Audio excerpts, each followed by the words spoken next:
você me mandou, que se a gente precisar consultar, ele fica à não, mão. tranquilo. Beleza. Entrou, Fá?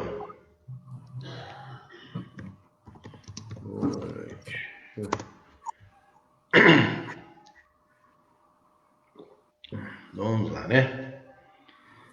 Beleza. Olá, boa noite. Fechou tudo aqui. Olá, boa noite. Hoje, 14 de agosto de 2020, estamos mais um dia debatendo Juiz de Fora mais idosos.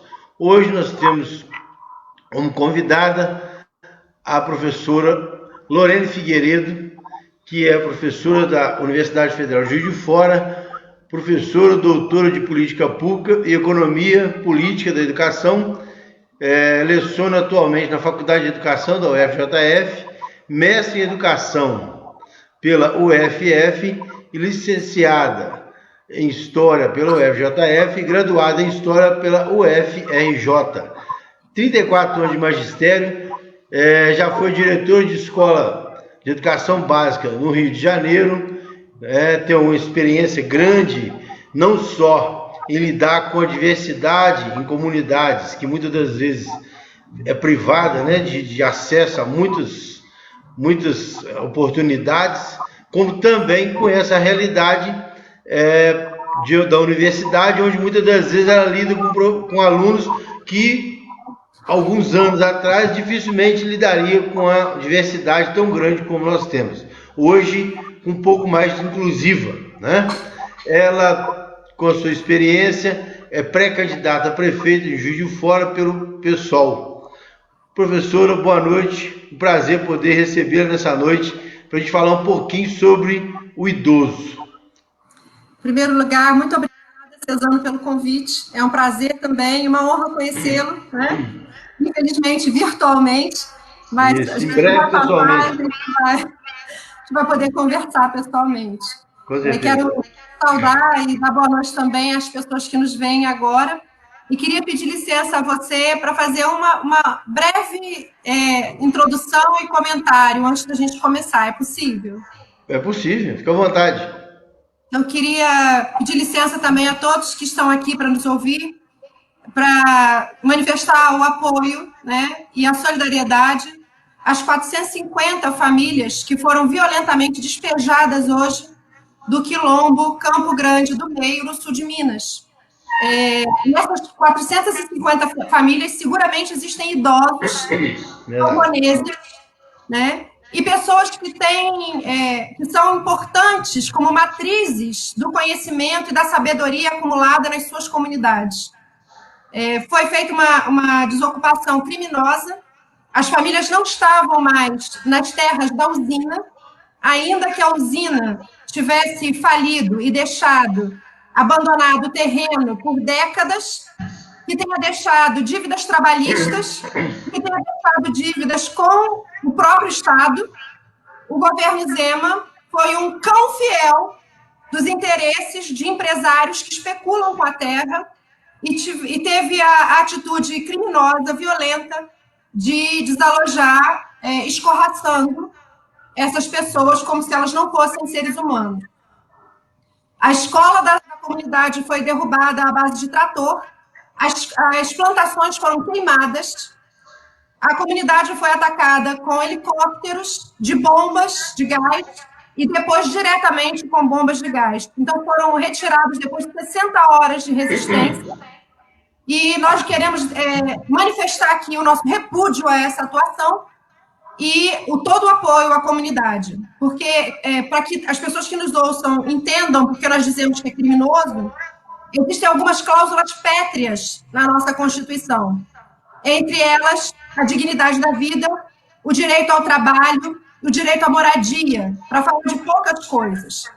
E todos foram violados na ação de hoje, inclusive por ser algo que já tinha sido discutido, a reintegração de posse, e as famílias não ocupavam mais essas terras que estavam em litígio. Então, eu quero dizer aqui que nós estamos solidários com as famílias e, em especial, com os idosos dessas famílias. Muito obrigada. Ok. Nós também não compartilhamos, né? E nem apoiamos ações violentas, muito menos contra o ser humano. E somos solidários à questão também em defesa do sem terra, do sem teto, daquele que de fato busca a sua dignidade, a sua cidadania. Nós também somos solidários e não concordamos com nenhuma atitude que venha transcender, seja ela em nome de patrimônio, seja ela em nome de o que for, né? Eu acho que o ser humano tem que ser respeitado na sua integridade. Mas vamos no nosso bate-papo, que é o Juiz de Fora mais idoso, né? Nós temos nesses dias, antes um pouquinho, eu queria só cumprimentar todos que já estão aqui participando, o André Medeiros, o Pitico, né? O Zé Anísio também já chegou, a Fátima, e daqui a pouquinho tem mais pessoas aí participando conosco. O Juiz de Fora está inserida num contexto onde, pelo IBGE, nós somos a terceira cidade com maior população de idosos, acima de 500 mil habitantes.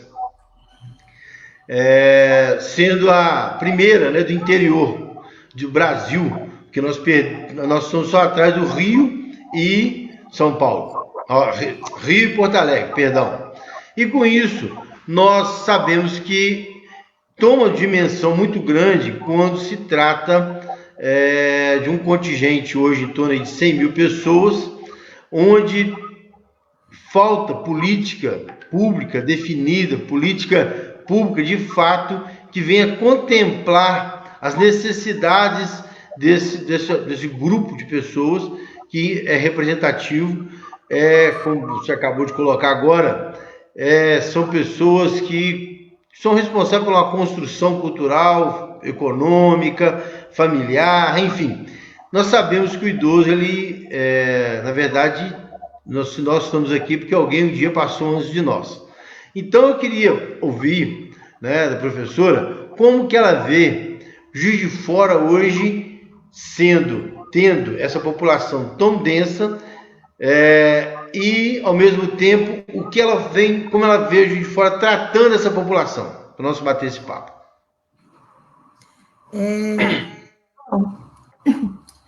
Eu fui criada por avó, né? Então eu queria já dizer que considero que é um grupo de pessoas que, dentro da sociedade, cumpre um papel muito importante, né? Do ponto de vista das nossas identidades, do ponto de vista do que elas representam como patrimônio, como memória viva, né? E como sabedoria, como conhecimento coletivo acumulado dos saberes tácitos, daquilo que a gente carrega pela experiência de vida, né? Vamos dizer assim. Então, me parece que existe uma contradição que está colocada na sociedade de conjunto, no Brasil em particular, mas na sociedade em geral, e que Juiz de Fora não foge à regra, infelizmente, que é considerar que só são importantes aquelas pessoas que são produtivas do ponto de vista econômico da geração de lucro, né? A cidade, ela não é uma cidade que nos acolhe. Nenhuma cidade hoje, com raríssimas exceções, é construída para as pessoas. Ela é construída para a circulação de mercadorias, né? Como as pessoas que estão em idade economicamente ativa, do ponto de vista da geração de lucro, né? São pessoas, mas também são forças de trabalho, e no cálculo da economia, força de trabalho é mercadoria, tem preço, né? As cidades estão organizadas para essas pessoas, e não para todas, né? Então, quando a gente pensa que o idoso é alguém ativo, é alguém importante na sociedade, é um pilar, mas ele não pertence a esse grupo economicamente ativo, considerado dentro da lógica dominante, ele acaba ficando marginalizado, né? Então, está à margem da sociedade. E aí, quando a gente pensa política pública, a gente pensa políticas públicas de inclusão, mas que, em geral, vão se discutir dentro dos marcos dessa lógica de ser ativo no sentido econômico, né? Então, me parece que um elemento importante para a gente colocar como um divisor de águas de quem pensa uma política pública humanizada, no sentido do acolhimento, do afeto, do direito à cidade, significa pensar essa cidade como essa cidade que acolhe, e que acolhe a diversidade daquilo que é a própria história da formação da sua comunidade, de conjunto. Nesse sentido, falta tudo. Falta tudo o que os idosos precisam para que eles sejam realmente considerados na importância que eles têm, né? Faltam equipamentos de lazer, de acesso à cultura, falta o acesso adequado aos equipamentos de saúde, falta condições de moradia, falta renda.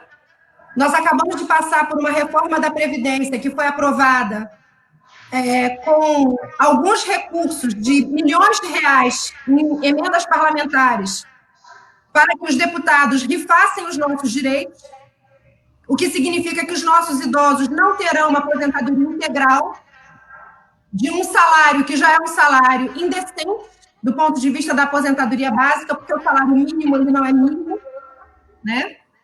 R$ 1.100, se você for comparar com o salário base do DIEESE, que é 3.000 e alguma coisa, é colocar as pessoas na indigência e esses R$ 1.100 não serão pagos na sua integralidade.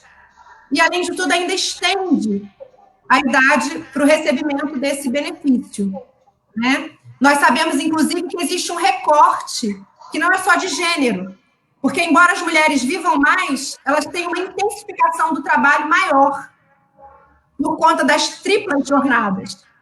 E, ao mesmo tempo, nós temos que pensar o recorte racial e o recorte de renda. Porque uma coisa é você pensar um banqueiro de 80 anos, outra coisa é você pensar um lavrador como esses quilombolas que foram expulsos das suas terras de 80 anos. Então, existe uma série de elementos que não são considerados quando a gente pensa em termos de qualidade de vida e de respeito à dignidade e ao direito à vida dessas pessoas. Isso vai colocar a gente numa demanda muito grande de, sabendo dessa condição de iniquidade das políticas, pensar como que no nosso pequeno universo municipal a gente pode criar mecanismos que amorteçam essas formas brutais de exclusão que estão colocadas nas políticas, né, nas outras esferas da administração pública, pensando a partir do nosso território, da nossa comunidade. A gente tem algumas sugestões, a gente vai deixar para colocar isso mais para o final da conversa, se você me permitir. Ok. Dando prosseguimento aí a essa linha de raciocínio, tem uma pergunta aqui, ó. Como que a senhora vê, né, sendo gestora municipal, passando pelo crivo da convenção municipal, né, tendo o nome aprovado, vai ao pleito, consolida, conquista o mandato? Como que a senhora vê promover a pessoa idosa a assumir o protagonismo na cidade? Como que a senhora consegue ver qual a proposta que a senhora teria, como que a senhora veria fazer o idoso de fato ser um protagonista em Juiz de Fora? Em primeiro lugar, acho que as pessoas têm que ser ouvidas. Mas eu tenho uma opinião. A gente pode construir isso a partir das próprias comunidades. A gente tem no Plano Nacional, que você teve a gentileza de me enviar, e em alguns destaques, um atendimento que ele é multidisciplinar e é integral, né? Então, a gente entende que todas as políticas têm que nascer na comunidade, no território. O que significa pensar a atuação do idoso a partir desta comunidade.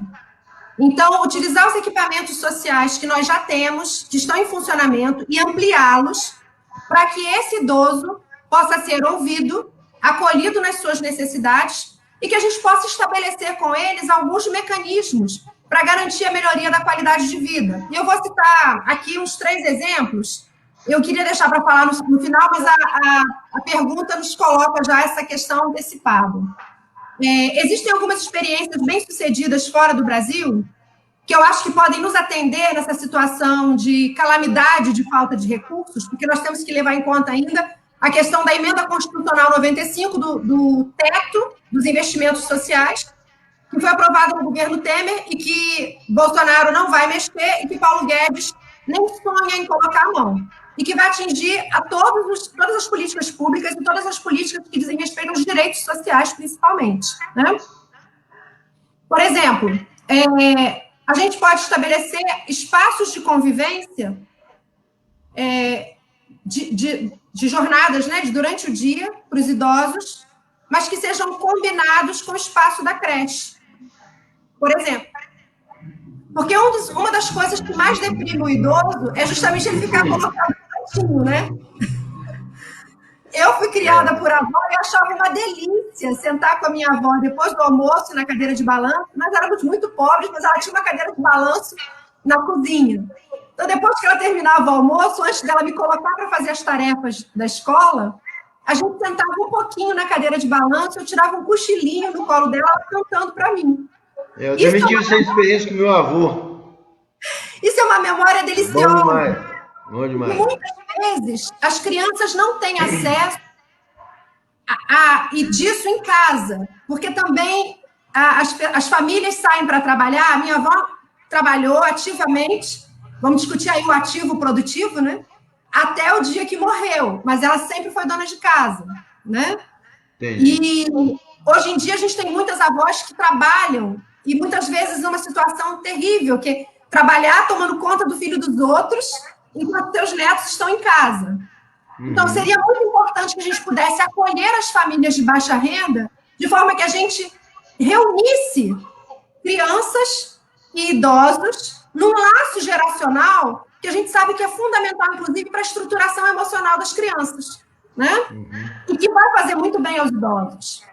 Um outro elemento que a gente pode colocar também, existem alguns programas muito bacanas para as crianças que estão internadas em hospitais ou que estão em unidades de tratamento intensivo, em que é muito bom o aconchego. Então, é possível cadastrar alguns vovôs e algumas vovós para irem lá durante o dia dar colo para essas crianças, entendeu? Botar no colinho. Então, são formas de trabalho que recuperam essa ideia do envelhecimento ativo, mas que não necessariamente exigem do idoso que ele seja produtivo do ponto de vista da lógica da acumulação do capital. Principalmente porque esse idoso tem que ter direito a uma aposentadoria digna. Esse idoso com recursos, a gente sabe que tem muitas cidades pequenas, e na nossa cidade mesmo, né, nos bairros periféricos, existem famílias com o nível de desemprego que a gente tem, em que a renda principal é a renda do idoso. Então, também uma política de elevação de renda do idoso é uma forma de você aquecer a economia e de você garantir que o dinheiro circule, principalmente no setor de serviços, que é o que mais cresce hoje em dia, né? Não é tanto o setor industrial. Então, é muito importante pensar essas políticas de maneira casada, né? De forma que a gente possa atender as comunidades de conjunto. Existe, por exemplo, a possibilidade da gente ter o idoso... Eu falo muito, né? Você quer que eu pare? Não. Vamos, pode falar. Em cima da sua fala, vamos conversando.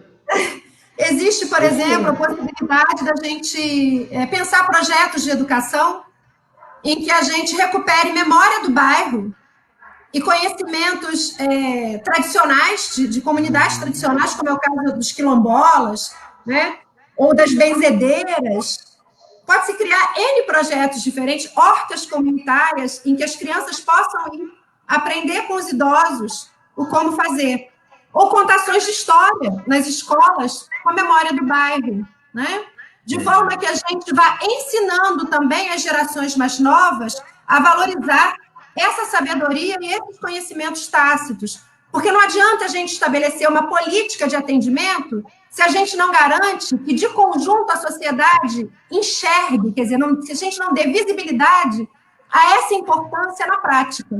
Porque as políticas não se perenizam, não se tornam permanentes, isso não se torna um elemento importante do ponto de vista daquilo que a comunidade considera que é relevante.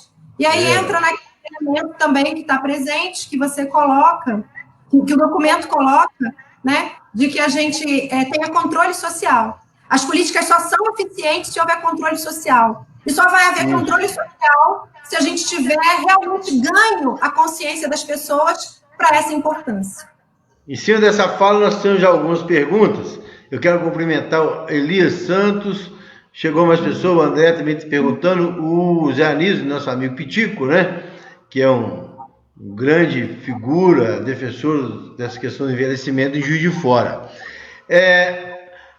Em cima dessa fala, que fala da questão da importância, né, de valorizar a participação, de valorizar as políticas, no sentido de ser inclusiva, de ser de fato determinante de processo, né, vou dizer, duradouros.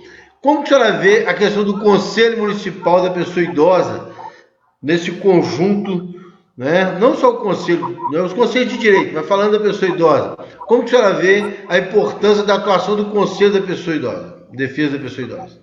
Eu vou dar uma opinião, e eu vou pedir licença, que é uma opinião, não é um acúmulo de discussão política, perdão. Tomei muito café para conseguir ficar acordada, porque eu tenho andado muito cansada.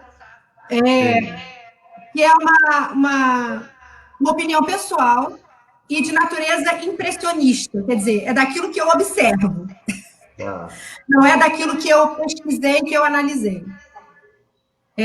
Vem da vivência e da experiência. Eu acho que a forma que a gente desenvolveu de construção dos conselhos, ela vem de uma luta histórica pela democratização das estruturas do Estado. Nesse sentido, elas são muito positivas. Porém, dos anos 90 para cá, a partir das reformas, inclusive, que o Estado sofreu, desde a macro-reforma de 95 e a sua implementação fatiada, a gente vem tendo uma forma de organizar o Estado que ela é contraditória. Você amplia horizontalmente aquilo que se apresenta como participação, mas é uma participação na qual se exige o consenso.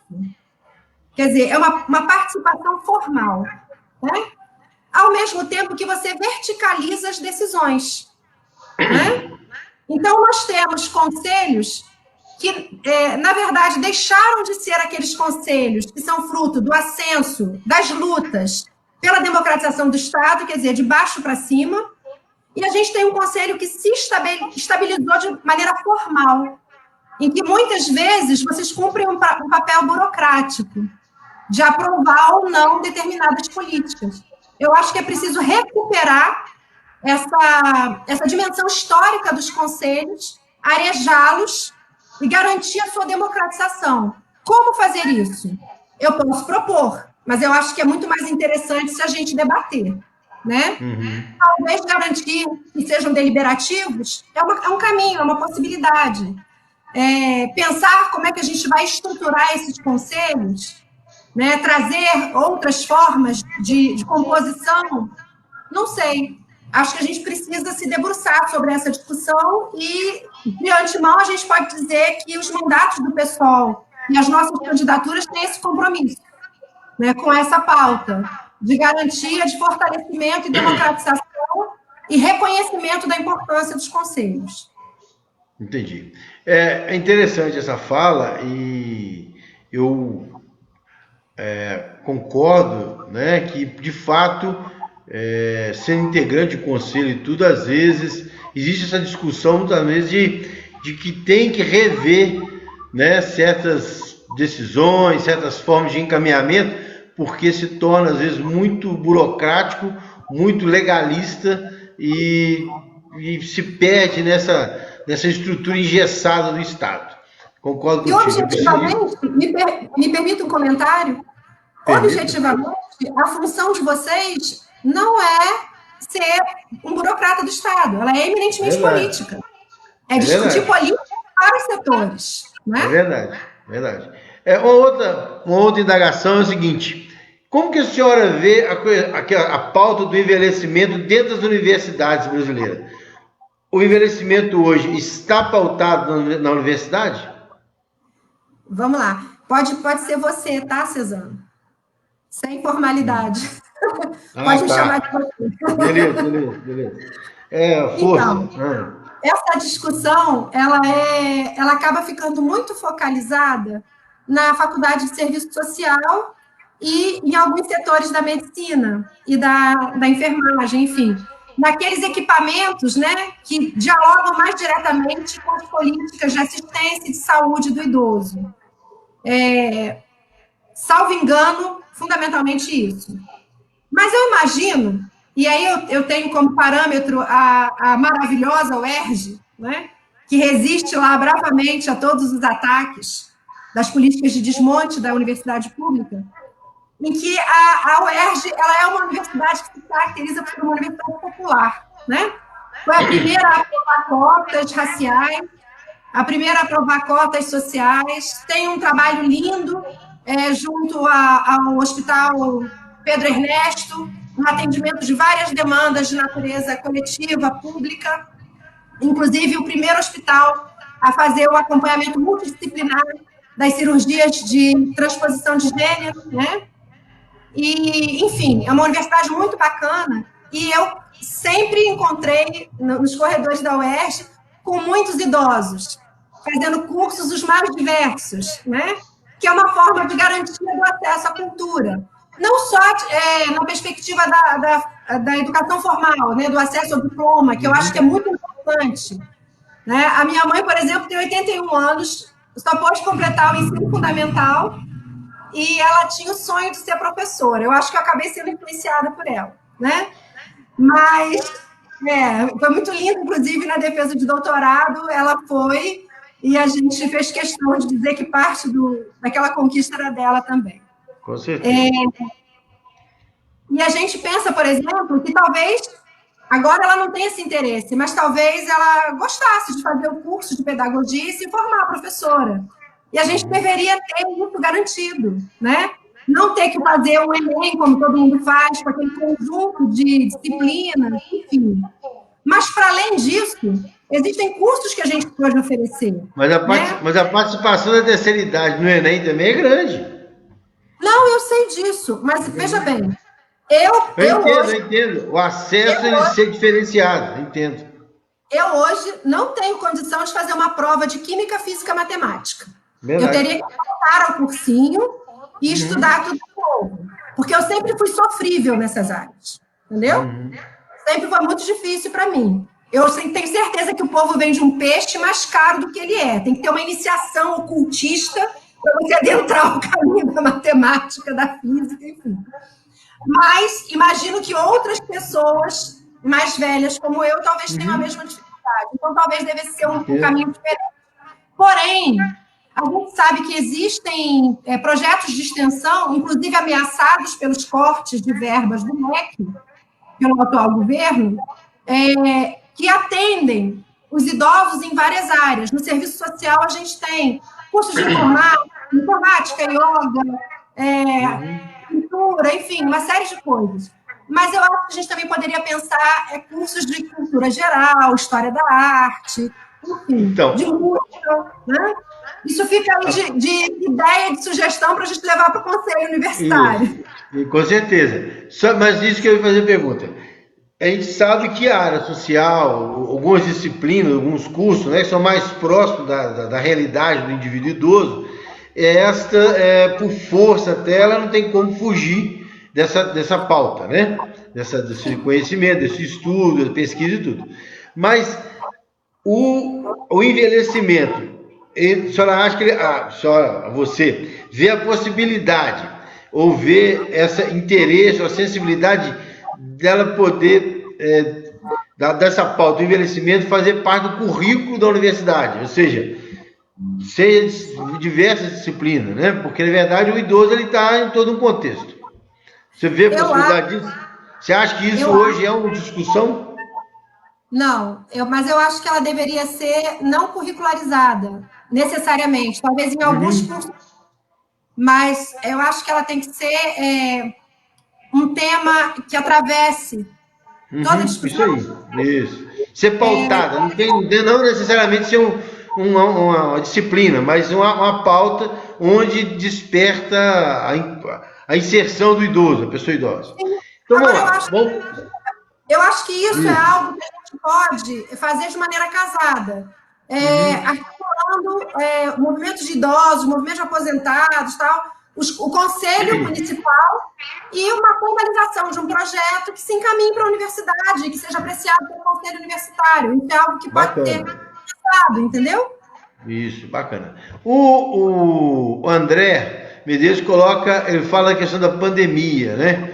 Que como está a luta das famílias, dos idosos, os idosos, essa pandemia, onde o isolamento ele é determinado como uma estratégia, né, de segurança, e muitas das vezes ele fala por ele ser um cuidador, e o cuidador também junto com o familiar, ele tem que ter acesso ao idoso, cuidados, né, dedicação, mas ao mesmo tempo ele tem que ter essa prevenção de não levar até ele uma contaminação.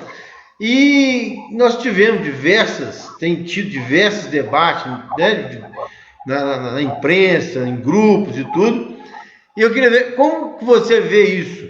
Você acha que tem sido eficaz as medidas, as decisões, os encaminhamentos que têm sido tomados em virtude de fato proteger, de evitar algum problema? Qual é a sua visão você tem disso tudo? Gente, nós chegamos sábado à marca a marca oficial de um governo que sistematicamente mente e não faz testagem de massa. Nós chegamos à marca oficial de 100 mil mortos. Se nós formos considerar a síndrome, né, respiratória aguda, nós vamos chegar a uma marca próxima aos 150 mil no sábado passado, que hoje já deve estar muito superior. Então, assim, não existe nada que eu diga aqui que possa falar do tamanho da minha indignação e do sofrimento emocional diante da impotência que eu tenho sentido diante dessa realidade. Então, primeiro, eu queria abrir o coração para vocês mesmo, né, de forma muito sincera. O outro elemento é a questão do cinismo das políticas, né? Porque sistematicamente foi negada a importância do enfrentamento da pandemia, e a gente sabe que uma solução para que a gente não tivesse se tornado o terceiro país com o maior número de mortos seria justamente um isolamento coletivo, que não foi feito, e que, pelo visto, não será feito, nós já estamos em processo de abertura, sabe-se lá Deus por quê. Então, o que está em jogo hoje, o que está ameaçado, não é a vida do idoso, é a vida de todos nós. E, desde o início, ficou muito evidente que havia alguns grupos que eram mais frágeis, mas que, na verdade, o vírus vinha atacando e produzindo óbitos em idades as mais diversas, inclusive entre crianças, e produzindo síndromes muito esquisitas, como a síndrome da questão lá da imunidade, né, das crianças, que é muito grave. Então, me parece que, do ponto de vista específico do idoso, não adianta eu fazer o isolamento do idoso e pensar, por exemplo, que eu, que fui criada durante um bom tempo pela minha avó, teria que sair para trabalhar, porque eu estou numa relação de trabalho precária, em que eu tenho que me expor, porque o governo não garante as condições para que eu esteja em isolamento. Na verdade, quando você pensa em proteger alguns setores da sociedade, a gente deveria criar as condições para que o conjunto da sociedade pudesse fazê-lo, né? E aí não adianta, não há que se falar em proteção ao idoso se eu não garanto que o círculo familiar possa produzir isso. Nós tínhamos uma crise econômica em curso que se aprofundou com a pandemia, e essa política, porque isso para mim é uma escolha, é deixar morrer. A secretária de Fazenda do Paulo Guedes disse, está publicado na Folha UOL, é bom que morram alguns idosos, porque diminui a pressão sobre a folha da Previdência. Então, existe uma política, um cálculo malthusiano, né? Lembrando o economista Malthus, lá do século XVII, está tendo uma epidemia de sarampo, bota aqueles pobres do cortiço tudo junto mesmo para morrer, isso é o Malthus falando.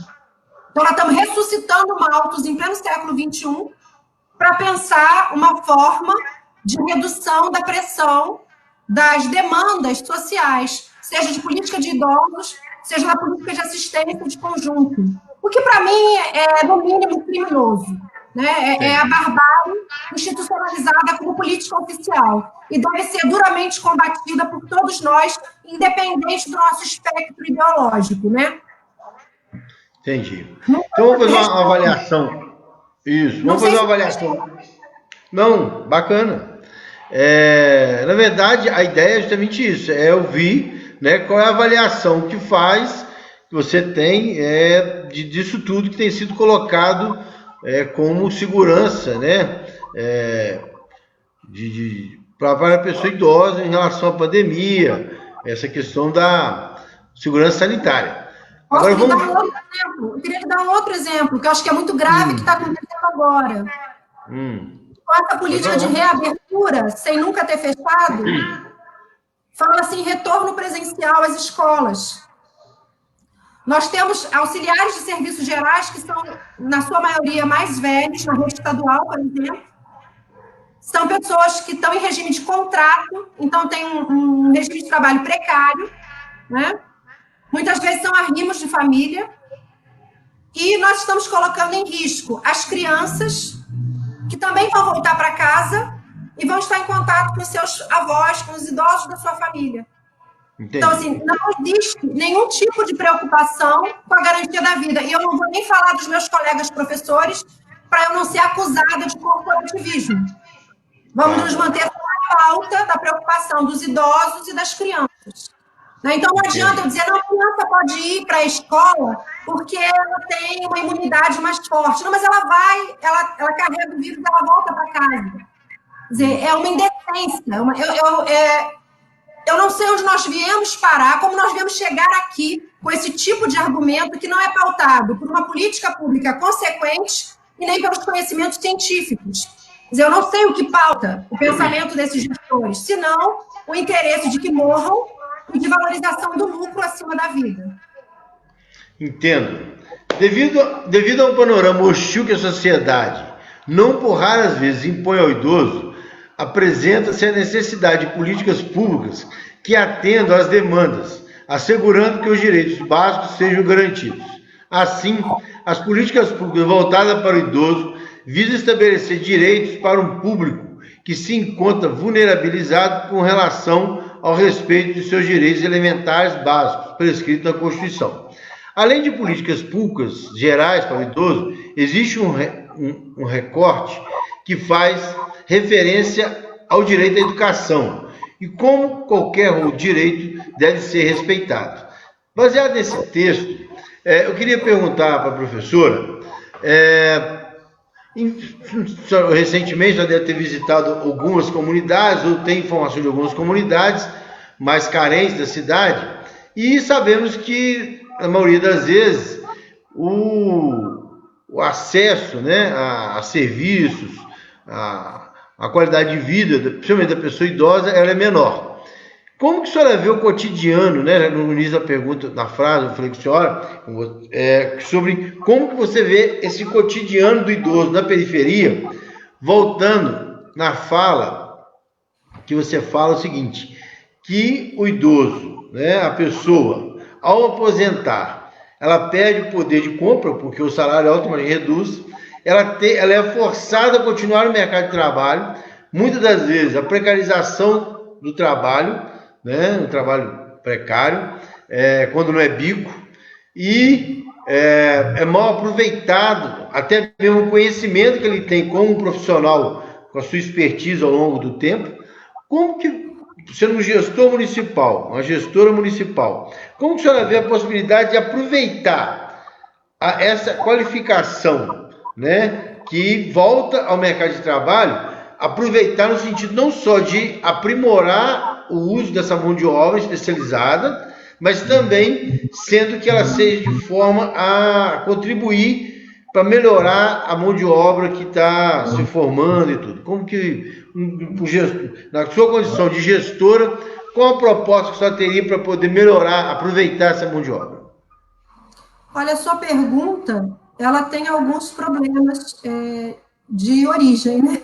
E eu queria discutir um pouco esses elementos. Em primeiro lugar, eu acho que é dramático que as pessoas idosas, já aposentadas, tenham que voltar a trabalhar. Então, eu acho que a gente tem que pensar assim, porque as pessoas têm que comer hoje, né? Mas acho que a gente tem que discutir para ontem que não é aceitável que essas pessoas estejam no mercado de trabalho ainda. Não, concordo. Que a gente naturalize o fato de que uma aposentadoria não é suficiente para garantir a subsistência dessas pessoas. Eu não estou falando nem de viver com alta qualidade, estou falando de sobrevivência. Tá? Isso. Então, primeira coisa, deveria haver um empenho de todos nós de lutar para essa melhoria. Mudar a realidade nacional. Mas eu vou falar o seguinte, como gestor municipal... Deixa eu seguir com o raciocínio. Ah, tá, beleza. A segunda coisa é que essas pessoas que são afetadas justamente por essa redução brutal da renda e sobre as quais incidem as políticas de redução dos direitos previdenciários são as pessoas de mais baixa renda. E justamente dessas comunidades que você citou e que muitas vezes são o arrimo de família. E eu quero fazer o destaque de que são principalmente mulheres e que são diaristas. E que, neste momento, justamente por conta da ausência de uma política consequente de proteção à vida e pela falta de respeito dos patrões de classe média e de classe alta, foram demitidos sumariamente e que não têm sequer o dinheiro da faxina semanal. Porque essa lógica que existe na cabeça do gestor público, que é um fascista hoje, tanto no Estado quanto no governo federal, lamentavelmente se instalou na cabeça das pessoas porque acha que o serviço doméstico é um serviço escravizado, né? A pessoa tem que quase trabalhar pela comida. Então, acho que nós temos dois caminhos. O primeiro, fazer uma ampla campanha de conscientização, né, de respeito à dignidade humana desses trabalhadores, que não é mais do que nossa obrigação. E a segunda é realmente pensar através de quais formas essas pessoas podem contribuir. Eu acho que a gente tem que ouvi-los, mas a gente pode pensar algumas coisas. A gente pode construir cursos de capacitação pela prefeitura que a gente pode colocar como sede em SEM, por exemplo. Não é? A gente pode fazer parcerias com alguns sistemas de educação e colocar esse pessoal para trabalhar em regime de cooperação. A gente pode pensar a escola do bairro aberta e construir lá cursos de capacitação. A gente pode integrar essas pessoas. Porque houve uma época aqui na cidade, eu fui professora da educação básica aqui, houve uma época que foi feito um congresso municipal de educação em que se propôs a indecência de aprovar trabalho voluntário nas escolas, em que os pais e os familiares iriam para a escola prestar serviço. E não sei se você conhece, mas a gente assina um termo quando faz trabalho voluntário, dizendo que a gente é responsável pela gente mesmo. Então, você imagina um vô, que é carpinteiro, que vai fazer um reparo voluntário no telhado de uma escola, cai lá de cima e sofre traumatismo craniano e fica em coma. Quem é responsável? Quem acolhe a família? Quem garante o prato de comida na mesa? Então, eu acho que a gente precisa pensar como que a gente integra essas pessoas dentro da estrutura do Estado, quando não com parcerias, com empresas, mas de forma que haja uma formalização desses vínculos, para que haja, de fato, proteção social. Né? Ainda que eu seja contra o fato de que essas pessoas estejam trabalhando. Trabalhando no sentido produtivo. Isso, porque para quem está em casa, cuidando da vida e fazendo dinheiro circular na economia da cidade, está sendo tão produtivo quanto qualquer outro. Verdade. Não, concordo. A questão, o idoso, ele, quando chega a aposentar, a pessoa, né, o ser humano chega a aposentar, é porque ele cumpriu um papel, né, já tem aquela questão, mas infelizmente a nossa realidade, mas às vezes também, a gente tem tido informações, às vezes vê muitas matérias e tudo, que a mão de obra do idoso em outros países, ela tem sido usada em aeroportos, em forma de treinamento para outras pessoas, né? De forma a melhorar e aprimorar a qualificação profissional, até porque com a expectativa de vida aumentando, muitas pessoas ela tem também até as necessidades de ocupação. Então, eu defendo que seria livre, né? Ninguém seria obrigado. Infelizmente, a gente vive... infelizmente, hoje a gente sabe que é obrigação. Muitas vezes a gente vê o idoso com a folha, com nome, endereço e com a empresa que trabalhou tentando arrumar um emprego, né? Então a gente sabe que isso não é legal. Uma coisa é eu, Lorene... Querer, outra coisa é ser obrigado, né? Concordo. Entendeu? Quando eu terminar o meu período produtivo, né? Isso, entendo. Se eu quiser continuar dando aula, eu acho que eu vou continuar dando aula, mas se eu quiser continuar dando aula, é uma situação. Agora, eu ter que dar aula para botar o feijão na mesa é de uma dramaticidade, assim, absurda. Até porque nós temos uma série de doenças funcionais e todos os trabalhadores têm, né? Agora, quer ver uma forma de renda que é bacana? E que pode também ajudar esse idoso sem que ele tenha que sair para o mercado de trabalho, que eu acho que é uma coisa muito bacana de fazer. Nós temos uma carência enorme de moradia estudantil na cidade, porque nós somos uma cidade universitária, temos, né, um polo universitário público, mas temos várias instituições privadas, e a gente pode muito bem fazer um combinado. O idoso hospeda o jovem dá atenção ao idoso, ele tem que cumprir um horário diário de acompanhamento. Papel, né? Social lá, entendi. Isso. E a gente garante a hospedagem e garante uma troca de serviços ali, um pequeno pagamento do jovem, que ao invés de alugar um apartamento, a família tem que vir aqui, o menino mora sozinho, está lá pagando uma pequena hospedagem para o idoso, contribuindo com as taxas, né? Não necessariamente com aluguel, e poderia, inclusive, gerar uma renda para o idoso. Percebe?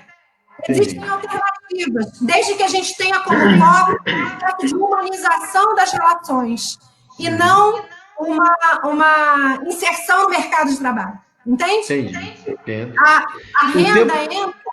A renda entra como resultado de um processo e não como algo que entra como a prioridade. Ele ter que ser economicamente ativo. Entendi. O tempo não para, né? Já tem 48 minutos de bate-papo, passa muito rápido. Mas tem algumas questões que eu não podemos deixar de falar. Uma é Juiz de Fora e a zona norte da cidade, né? Nós sabemos que a zona norte de Juiz de Fora é uma região que tem sido abandonada por alguns anos, tem sido feito o básico do básico por lá, onde também, por formação, por questão cultural, por questão social lá, a Zona Norte ela é formada basicamente por operários, por pessoas que construíram, né, a concentração de empresas na cidade está lá e tudo mais. E automaticamente tem muitos idosos hoje aposentados nessas condições, ou voltam ao mercado de trabalho, ou tem até necessidade de voltar, mas não tem condição mais por questão de doença ocupacional, uma série de coisas.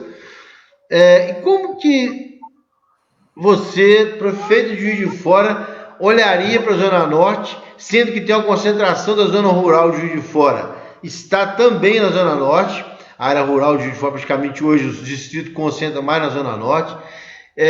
Temos uma concentração de população de idosos nessa zona rural, temos uma concentração de idosos na própria Zona Norte, e como você vê a estratégia de levar serviços de forma a atender as necessidades e demandas desses idosos que lá estão. Já são 50 minutos, a gente não pode esticar muito, porque tem que terminar em torno de 55, máximo uma hora. Mas vamos... Então, vamos lá. Eu tenho um sonho e queria compartilhar com vocês. E tem um sonho não dá. A cidade solidária é aquela que se estende para a periferia e que torna a periferia o centro dos processos. Porque se você atende bem aqueles que estão lá na conta do processo, significa que todos os outros estarão bem também. Não adianta a gente pensar uma política para quem está vivendo em condomínio fechado, porque isso é uma gaiola. Você não está livre. Então, eu sonho para a Zona Norte. Reflorestamento, agrofloresta, horta urbana, unidades básicas de saúde, creche, áreas de convivência, tudo isso que a gente está discutindo aqui como parte do planejamento urbano, mas que pensa também no meio ambiente e pensa esse humano no ambiente. Isso tudo tendo como centro uma política de humanização da cidade e da periferia que deixe de ser periferia para ser a cidade de verdade. É isso. Entendi. Legal.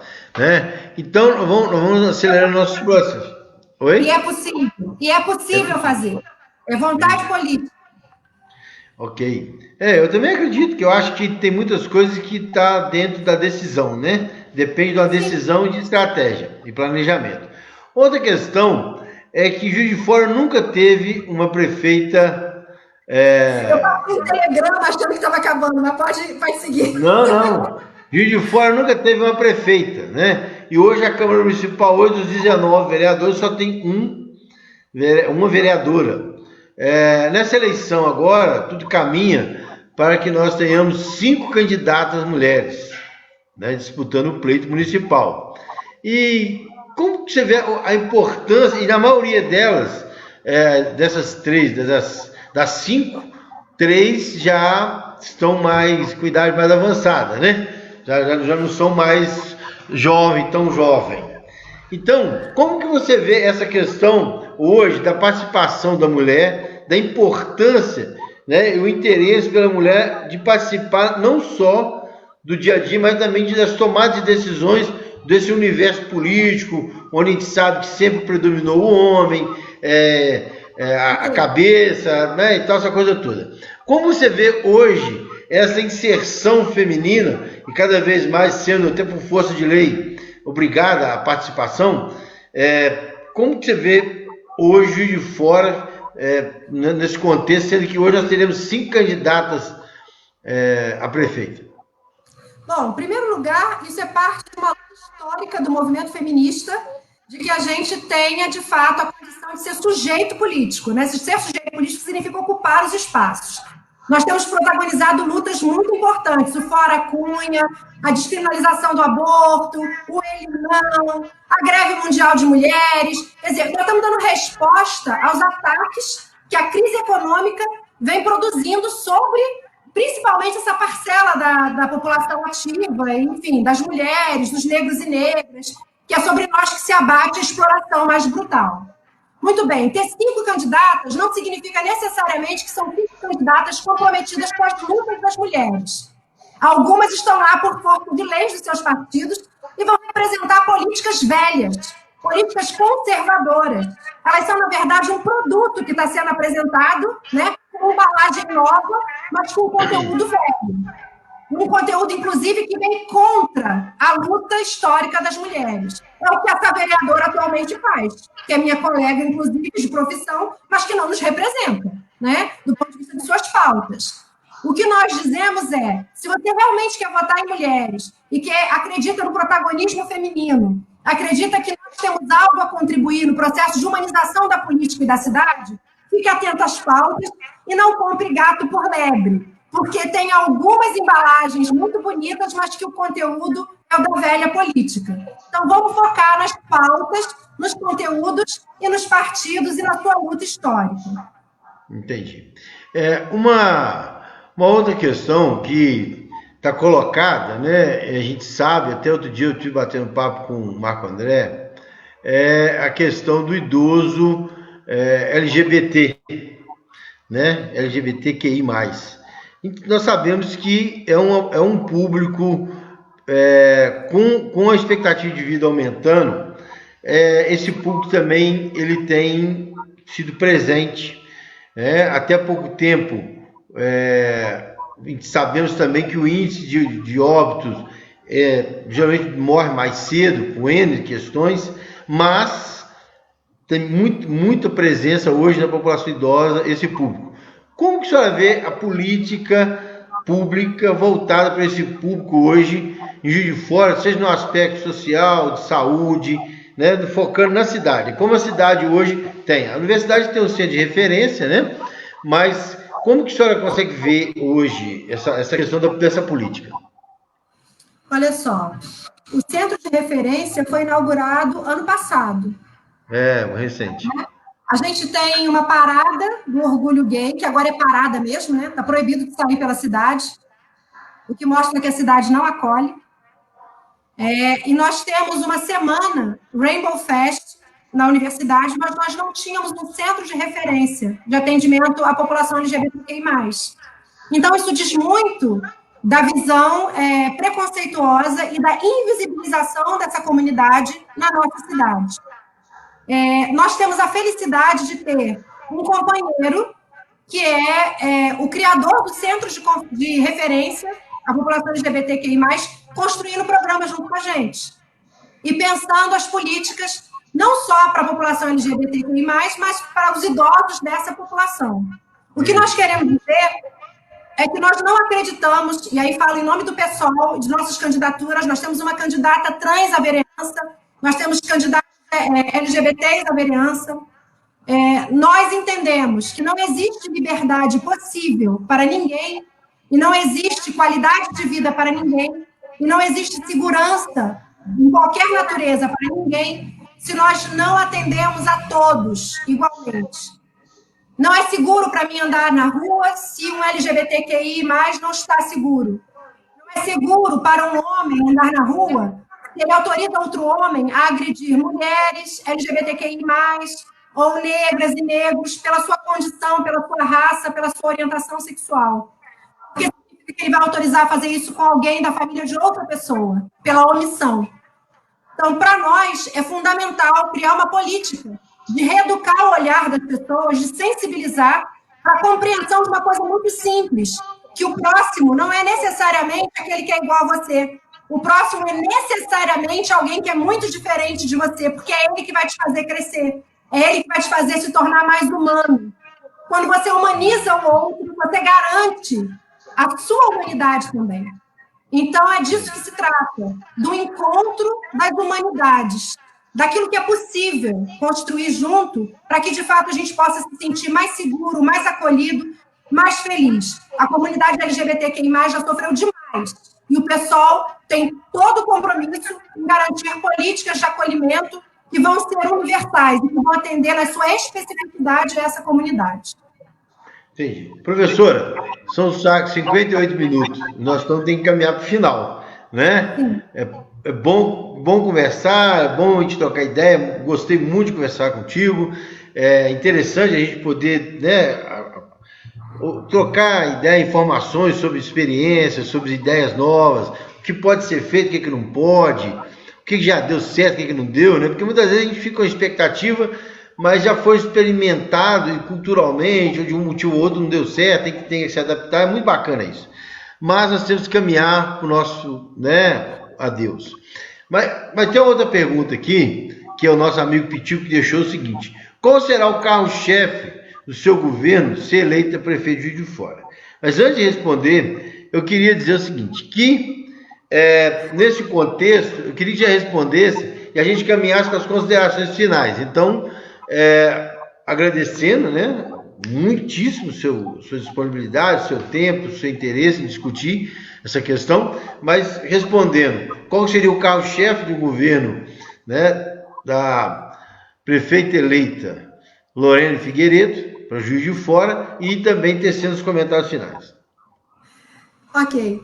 O carro-chefe do nosso governo vai ter que ter uma política muito honesta de orçamento. Isso significa que ela será transparente. Nós queremos saber em que pé, e estamos pesquisando para isso. Temos uma equipe de economistas, de especialistas em orçamento público, para pensar esse orçamento e fazer um debate com a cidade, mostrar como é que nós conta essa cidade e pensar juntos onde nós vamos investir. Mas nós temos clareza de que nós temos algumas prioridades. Mas a gente quer tudo, tá? A gente quer tudo. Mas as prioridades são, sem dúvida, uma política de segurança que seja uma política pela vida, e não da repressão, da violência e da morte. Nós queremos uma política de geração de emprego e renda que contemple, né, a necessidade urgente, imediata, de garantir condições mínimas de sobrevivência da nossa comunidade, da nossa sociedade. Nós queremos dialogar com as comunidades para pensar as políticas de saúde e de educação. Enfim, nós queremos que a cidade seja uma cidade que realmente se comporta como uma comunidade, em que a gente se preocupa todos com todos, de conjunto, em que há respeito por aqueles que estão mais fragilizados, em que a gente, de fato, vai atender a cidade naquilo que ela tem de melhor, que são as pessoas que trabalham e que fazem a riqueza circular aqui. Só para vocês saberem, o PIB dessa cidade, há 2 anos atrás, 3 anos atrás, se fosse dividido pela população de Juiz de Fora, daria uma renda de R$25 mil para cada morador. Mas a nossa média salarial não chega a 2 salários mínimos e meio. Isso, nessa conjuntura de desemprego, é de uma violência absurda. E nós vamos ter que nos debruçar muito sobre essas questões. Mas não só, porque a gente acha que não resolve um problema sem levar em conta os demais. Então, nosso carro-chefe é olhar a cidade de conjunto com essa perspectiva da humanização. A gente convida vocês a conhecer o programa, nós vamos fazer um debate aberto. Eu quero agradecer muito o convite, a possibilidade de conversar com vocês e dizer que nossa tarefa mais imediata, de conjunto para a cidade, para o Estado, para o país, é recuperar a nossa capacidade de amar, de respeitar e de ter afeto pelas pessoas, de olhar para o outro como aquele outro que tem direito à vida, né? E uma vida com dignidade, porque a vida sem dignidade, a vida roubada do outro, nos rouba também. A gente quer convidar vocês a construir isso junto, porque a gente acha que isso é a tarefa da hora, e a gente acha que é possível fazer. Vem com a gente.